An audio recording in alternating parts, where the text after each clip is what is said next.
Welcome to Empire Building. I'm Wendy Papazan, and together with my 4 co-hosts, we bring you weekly unfiltered conversations about leadership, growing a big empire, and living on your own terms. I'm Kimber Lovett-Mankeedy. We are investors and wealth builders with over $75 million in combined net worth. I'm Sarah Reynolds. We are visionaries who built more than 50 businesses with over $122 million in annual revenue.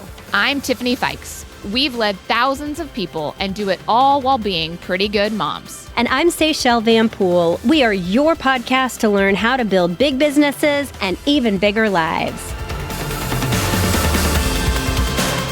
Hey, Empire Builders. Another exciting podcast for you today. I'm Wendy Papazan, and I've got my beautiful co-hosts here, Seychelle and Kimber. And today we're going to be talking about how to get one day back a week. I know all of you work really hard. Some of you work way too hard. Some of you are, in fact, addicted to work. And so today, if you got the time to listen to this episode, we're going to give you one day of your week back. Isn't that awesome? I just love the idea of that, right? Like if people are like, if I could just have 8 days a week. No, we're going to give you one day a week back out of your 7, which is really awesome. And like the thought of this came around, I last year inherited our director of sales job back. And it was a really wonderful person, but just wrong for the role on our team. And we ended on great terms, but I kept her schedule as far as her accountability meetings went for our one-to-ones with all the sales team. And, about 4 months into that, as we're coming into January, I realized I have 4 to 5 hours of meetings every single day of the week. And I was dreading it because I was back to back to back with those. I was not having breathing time. And I realized with our Empire Circle retreat this last week, I did not have any white space to work on the things that are actually crucial to my role in the business. And so I went in and immediately discovered that my schedule and the way it was organized was causing a lot of stress. And so I set out to reclaim my joy in the role and in our business and really started dissecting different paths of my world and really discovered some hacks that Wendy and Kimber also have to help us give you some time back so that you can choose how you want to spend it, whether it's in your business or in your personal life. I love that, Seychelle. And I think the way that this starts for you, so conveniently, we're recording this in January. It's probably going to hit a little bit later this year, but I would love for everybody to go back and think about how they spent their time in 2024. This is an exercise that I do. You're going to need several hours for it.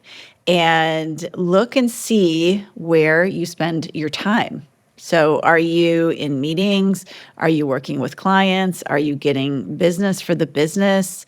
Where is the majority of your time going? And honestly, even if you recorded everything you did for the next week, it would be very revealing to you. You get a really good idea of where you're spending your time. So kind of knowing your baseline of what you're doing already is, I don't know. If you don't know that information, you've got to start there.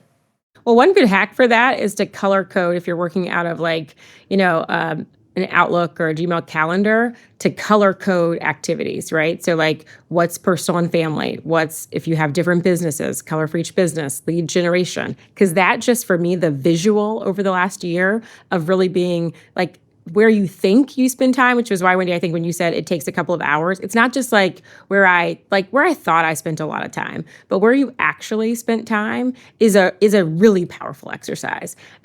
We just had an incredible shout out to Casey, a woman who just joined our organization, just moved up from San Antonio to Washington, D.C. to join us.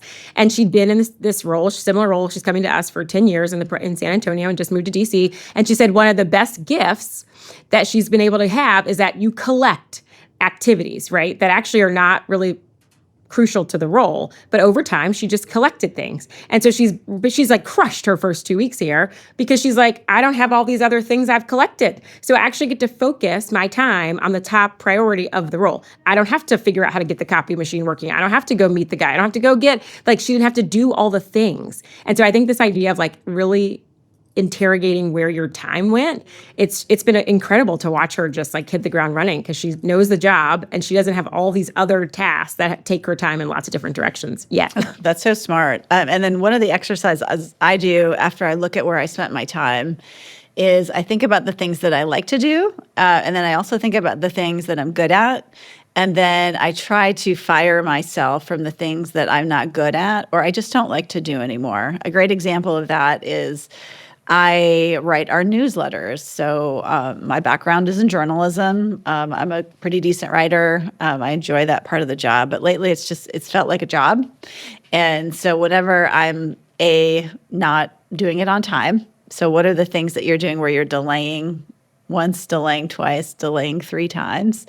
That might be time to get somebody else to take that over. And, luckily for us, we've got a super talented agent on our team who has a 20-year background in writing for the advertising world. She made a big career shift last year. Shout out to Stephanie. And so I asked her to see if she would take over that for our team. And she was very excited about it. So now we've got someone who's got fresh eyes, a fresh take on it, and undoubtedly is going to do a way better job and get it done on time. So thinking of that too, like who else in your world might this be an opportunity for?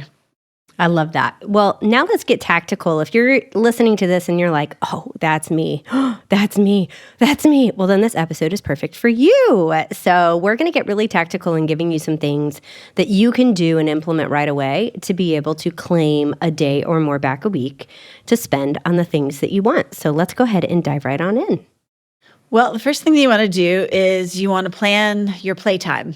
First. Yes. First your playtime, then plan your pay time. But, me, I work to live. I don't live to work. And so I always plan my vacations for the year. And I will say that these last couple of years have been kind of messy because we've had kids in different schools. And, my oldest son was went off to college. And so the vacation time has been a little trickier. But this year, Jay and I rolled into our retreat with the intention of really nailing those vacations. So I'm really happy to say that we've got some pretty fun stuff planned this year, including possibly a trip to Singapore, which I'm stoked about. Ooh. Yeah. That's awesome.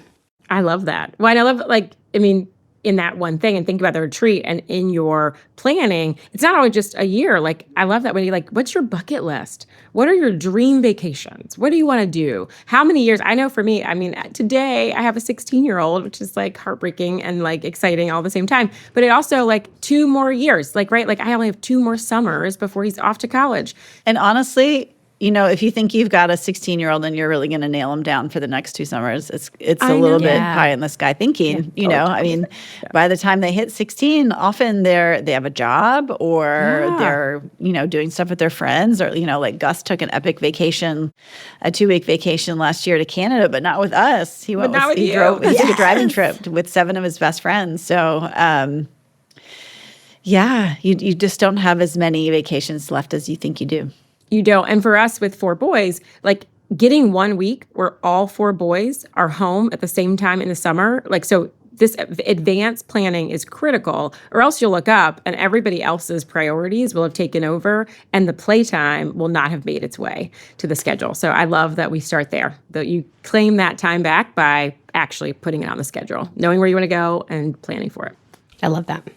So next up is to get clear on what you want. And Wendy really talked about this at the top of the session, right? Like what you want with your role as the leader, what you're best at, but also like what brings you the most joy, what you're best at, but also like what gives you the most energy. Wendy, we often say is like Wendy, our wordsmith, like she's incredible with words. But if all of a sudden something that you might be the best at, but it has all of a sudden doesn't feel like where you want to be spending all of your time, then being able to look up and say, maybe there's somebody else in the organization who this could be an opportunity for, and maybe the business would actually benefit from me doing something else that I am able to like jump up, have a lot of energy for. And so I think when we talked about look at your schedule, look at where you spent your time, layer that into what gave you the most energy. What did you wake up and say, like, I could have had all of that color on my schedule and that would be my perfect world. And it has to also make you money, but you want to make sure that, hey, this is the place where the business, I'm good at it, I enjoy it, and the business benefits from me doing that activity.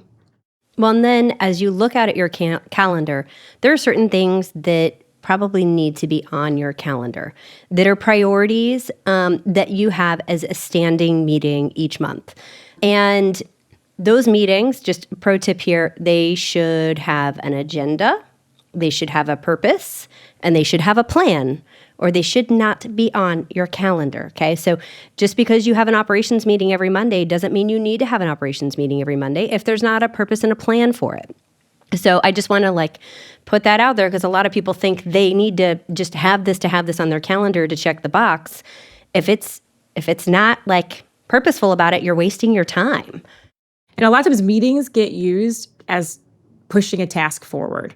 So when you are clear on both the front end agenda and who took the notes and the action items and what's required, some of these reoccurring meetings are actually where the work is. So people are coming to do the work, as opposed to actually the work should be happening outside and you're reporting out in the meeting. So a good way to do that is what's the agenda? Who had actions from the last meeting? What's the deliverables? How much of that meeting can be in a read ahead, can be done ahead of time? And that alone can shave, half of your time back. A lot of times you look up and you've got all these meetings, you're meeting to meet, and where's the activity happening? So really interrogate all of these standing meetings on your calendar. Well, and if there's not a lot of discussion going on in a meeting, it can be a short meeting. Mm-hmm. Meetings don't have to be an hour. They don't have to be 30 minutes. They can be a 15-minute meeting, So I would just, there's actually a setting, if you guys use Google Calendar, that will turn your 30-minute meetings automatically turn them into 25-minute meetings. And they will turn your 60-minute meetings into 50-minute meetings. And, try it. Try turning all of your meetings so that you got a 10-minute break, after every meeting. See what that does to your world. It might change your world.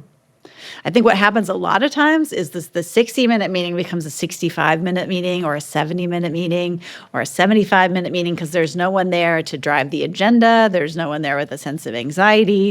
It turns into a sense of, not anxiety, a sense of, what's the word I'm looking for? Making it go faster. And then it turns into a chat session, there's nothing wrong with that. I mean, if you want to have a chat session with your team, go for it. But, don't make it so that other team members who've got work to do are just sitting there twiddling their thumbs or being annoying. Or if they're on Zoom, often they're multitasking through the meeting. There's nothing worse than that, That's right. I start a lot of meetings now with one question. What's the one thing that we have to accomplish in this meeting for it to be a success? What's the one thing we need to move forward? And that way we're all really clear. Okay, because sometimes you got this big old agenda. You're not going to get through it. It's not even practical for the 60-minute block. But what's the thing that really you need to help everybody move forward? And then once you solve that, let everybody go do the task. Okay, great. We're going to solve that, and then we're going to move forward because that's the thing that's bottlenecking us moving forward with the action. Well, I think the other thing too that I realized is before we had Quinn, I had a lot of bandwidth. I have a lot of energy naturally, and I like being productive. I liked working because I'm good at it. So it's something that I could feel like I was getting a dopamine hit and accomplishing things. And so I could easily work 60, 65-hour weeks. You were pretty crazy. It was crazy. I worked in New York. I was what kind of touch system does she have? She's always texting me. She's always sending me notes. You're always calling me. When we first met, it was crazy. You're welcome. Just kidding. It worked. It worked. We are in a relationship. And you probably thought I was crazy. Here we are, 16 years later. Here we are, and you're still stuck with me. Stuck with you. Yeah. Not smothering, just stuck. But I do want to encourage you, this is a lesson I learned then 10 years ago when Quinn was born, is that I needed to really be clear about my calendar and priorities. And so my personal stuff needed to come first. And COVID was a huge blessing for us because I had my workouts on the calendar, but I was still driving 40 to 50 minutes a day to the office and back. We still were in the office all the time. So then I felt like I had to have office hours. And we ended up, honestly, we sold our office space. We went virtual and never looked back. And that's worked really well for our team. We're clear that that's our culture. So I don't hire people that need an office. But what that's allowed me to do is restructure my meetings now, where after we drop Quinn off, 4 out of 5 days a week, Nick and I take a walk in the morning. After we drop her off, we take the dog, we go for a walk, we catch up, we have our time to kind of sync up, make sure we're on the same page, talk about whatever we want to, right? Make sure on your calendar you have your date nights or your family planning time for the week, or special time like Kimber was talking about with each of your kids. Make sure that's on your calendar. Then you can move to the business after that is set. And it's your business, it's your life. I'm not telling you what you need to do, but I'm just sharing with you, it doesn't have to look like somebody else's. And for so long, I felt so-and-so's calendar looks like this, so my calendar should look like this. And you know what? I have a high processing speed. I'm I'm a really efficient person with my calendar. And you know what? I decided I didn't want to take meetings after 3 o'clock because I wanted to pick my kid up from school. So you know what my time from like 9:30 to 3 looks like? Insane. I look like a crazy person, but it's because I'm very clear that that is my time to be extremely efficient with my meetings, my productivity, my like anything I'm moving the needle on. And then I have more bandwidth for other things outside of that. So I want to give you permission for that. Well, and Seychelle, you are like such a good example for all of us in this regard because you really did make a massive shift. Like I've just witnessed. Massive. You were going, because, you do have just a lot of energy, and you were like we used to call you the Energizer Bunny. We literally would call you that.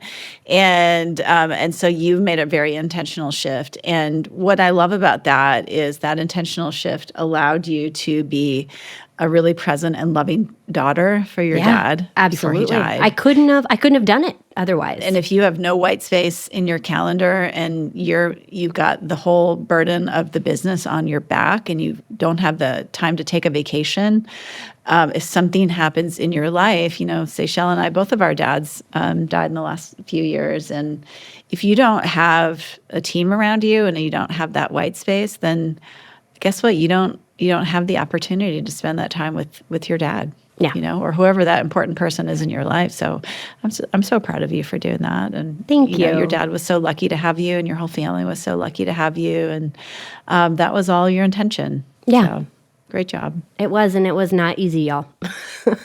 I had to unwind a lot of habits and a lot of programming and a lot of schedules to make that happen, and not everyone was happy with me about it.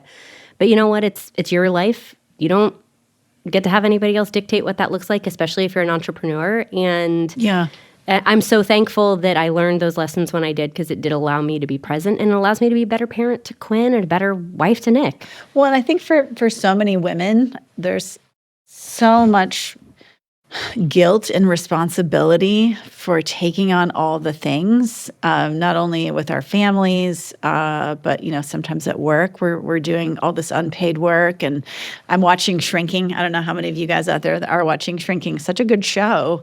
But in the episode yesterday, not to be a spoiler, close your ears if you haven't gone all the way through it. But there's a character, Gabby, in there who's sort of expected to have her mom move in with her, and it's something that she feels really guilty, like she feels like she needs to do, and everyone's just kind of expecting her to do it. There's her sister's guilting her into it, the caretaker is guilting her into it, and at some point she chooses not to do it, and it's a really hard choice. But like, you have to know what's right for you. And I think, some of the reasons that women are just further behind in terms of wage growth, becoming CEOs and things like that, is so much of the caretaking burden, so much of the unpaid work, so much of the thinking time around families goes to women. And so that's why we have to build our teams. That's why we need more help. Excuse me. We got Wendy choked up with that idea. That's right. Sorry. I got really excited. You got really excited. You did. You were like, wait, I've got more in here. I got it. It's true. It's the passion. I'm choking on my own excitement around it. Yeah. So just to like get on my soapbox, but like, that's why you need white space in your calendar. That's why you need to be intentional about it. Because if something happens in your life, you want to be there for the people that you love, if that's what you want to do. So. When I love this, I'll plug my joy folder here, right? Like my cell phone, it's got it on my phone. Every year I put a joy folder on my phone and I put things in there. So if you're going back and looking, if you don't have one for 2024, go back and look and like, what brought you joy? Where are the places that you, and likely, even if you've got other people in your life, a partner, your children, like what do they remember most? I asked the boys, what do you remember most from 2024? And I guarantee you, like it is not the things you think it is, right? Or maybe it is, but like, how do you get more of those things? Joy should not be, I mean, Wendy, you said this, right? Like it shouldn't be that you have to take a vacation from your life. Like, how do you like have the things that you love not be something you only get to do 2 weeks out of the year, but that you work them into your life because you've been intentional about them and you're clear about them. And I think we need white space for that. We need space to reflect. You need space to hold it. And when you feel it, that moment where you're like, oh, this was it.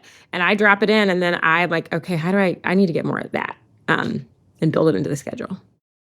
Awesome. All right. What else we got? We're rolling. All right. So really, I think what you want to do is, where so much of this is around your calendar. And so you're looking and seeing the things that you spent your time on. And then you're thinking about the things that you're good at and are a good use of your time.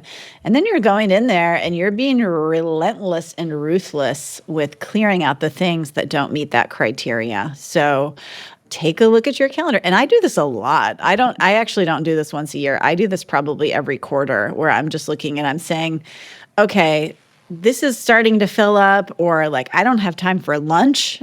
Sometimes meetings get switched around because I have multiple businesses. So all of a sudden it's like, oh, well, I don't get lunch anymore. It's like, well, come on. I want to be able to have lunch every day, even if it's 30 minutes or an hour, whatever you want it to be. So just looking at your calendar, and then also looking at your calendar every week and seeing what your calendar looks like and feeling so comfortable saying no to some of these things. So many of us get opportunities thrown at us as our empire grows, and it's actually okay to say no to some of those things. And it's actually okay to say no to some of these things, even if it might be, like, for instance, I was asked to speak for a friend of mine who has a team in Georgia. And I spent about 20 minutes speaking with them on Tuesday morning at 8:00. And it would have been okay for me to say, if I'm looking at my calendar on Sunday and just looking at my week and having it feel really packed, it would have been okay for me to say, listen, you know what? I can't do this on Tuesday. I know you guys are counting on me, but let's plan it for another time. So I just give everyone permission. Obviously, you don't want to let people down, and you don't want to do that for, soccer games with your kids and things like that. But I mean, there are lots of things where we feel super obligated, but actually the other person is really not going to suffer that much if you do that. So I just give everybody permission to say no more. I love that. And I love, Wendy, what you said, you're doing it very frequently. I think two things that you said there, which really go into this next one, which is get a look ahead. One of the best things I have my chief of staff do, she produces a 2-week look ahead for me every Friday. And so I really get to get real about what's practical. I think as women, a lot of times we are overestimating what we can get done, right? We're like, I can get all that in. I can run from this meeting to this meeting. I can get there in 10 minutes when it's going to take 30. This is a number one offense for me. And so it's been really good to just be like, what? No. What? Yeah. Yep. Can you believe it? But you are pretty amazing, though. So I get it. But it is like you have to get real about what you can do. And then sometimes when I'm looking ahead, I'm like, whoa, this is going to be a wild week. And to Wendy's point, like, what could maybe the answer is that I'm saying no, and that's a yes for somebody else. That there's somebody else in my world who can jump on that call, who can facilitate that. And that's actually a big opportunity for them. And so when I was able to shift my mindset around it, it did allow like the no's to be a little bit easier. And that you can look at it and like, is it getting a little tight? What do I need to adjust? And guess what? Sometimes you can just like, we're not going to do that this week and see if anybody notices.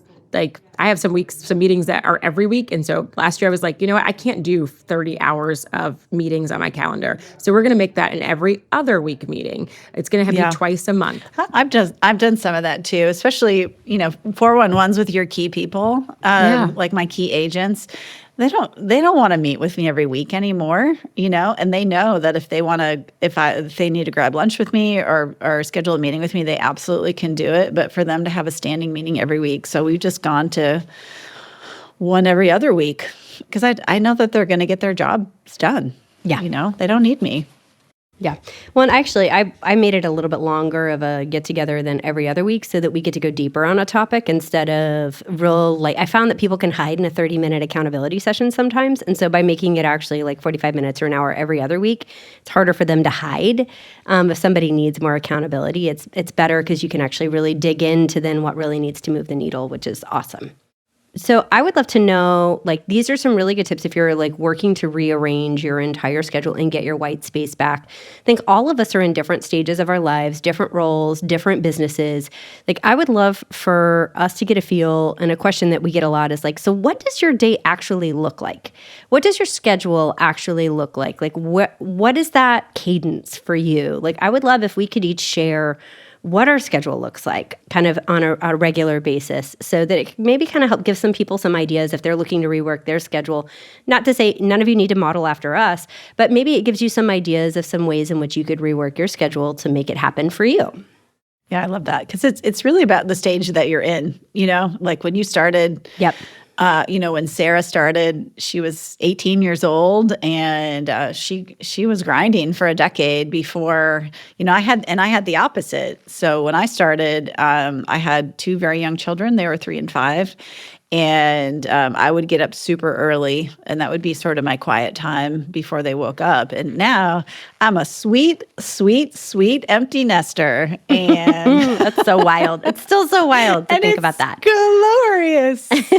Yeah. So it's really different. You just have a lot more. You have a lot more thinking time. You have a lot less things to worry about. And you've just got literally more time in your schedule. And it's pretty awesome, So for those of you that are moms and dads, and I would say your 50s are pretty great. And that is why your prime earning years are really your 50s and 60s, because you just got more time.